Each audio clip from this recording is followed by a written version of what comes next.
Unlocking the melody of English, mastering intonation patterns and pitch variation. Hello, language enthusiasts. Welcome back to our series on English language learning.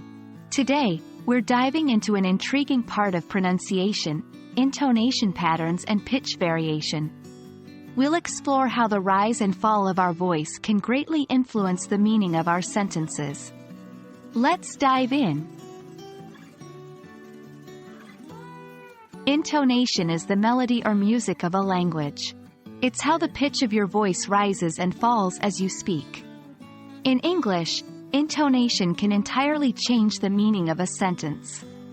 For example, "you're going" with a rising intonation can indicate surprise or disbelief, while "you're going" with a falling intonation can suggest expectation or confirmation. Remember, unlike some languages, English isn't tonal, which means pitch doesn't usually change the basic meaning of a word. However, it can drastically alter the feeling or sense of a phrase. So it's critical to master the intonation patterns for effective communication. Pitch variation is an essential aspect of intonation. It refers to the changes in pitch, high, mid, and low, throughout a sentence or phrase. Monotone speech, where there's little to no pitch variation, can sound robotic or unemotional. On the other hand, a speech with appropriate pitch variation sounds lively, engaging, and authentic. So, don't be afraid to let your voice dance with the melody of English. There are three primary intonation patterns in English. 1.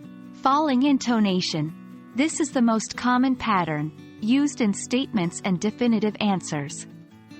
For example, in the sentence, "I live in New York," the voice falls on York. 2. Rising intonation.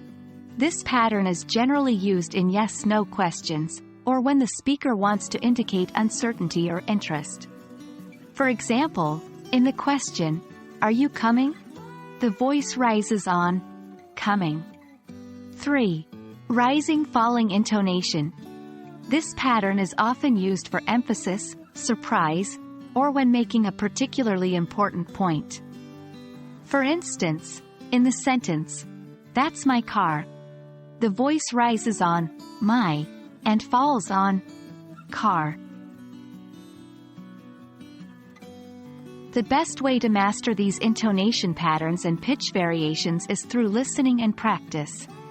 Pay close attention to the way native speakers use their voice in different contexts. Then, practice speaking out loud, mirroring those intonations. You can read books, repeat dialogues from movies, or even sing along to English songs. All these methods will help you get a feel for the natural rhythm and melody of English. There you have it, folks. We've just uncovered the fascinating world of intonation patterns and pitch variation in English. Remember, mastering intonation can bring your English from good to great, and add that touch of authenticity to your speech.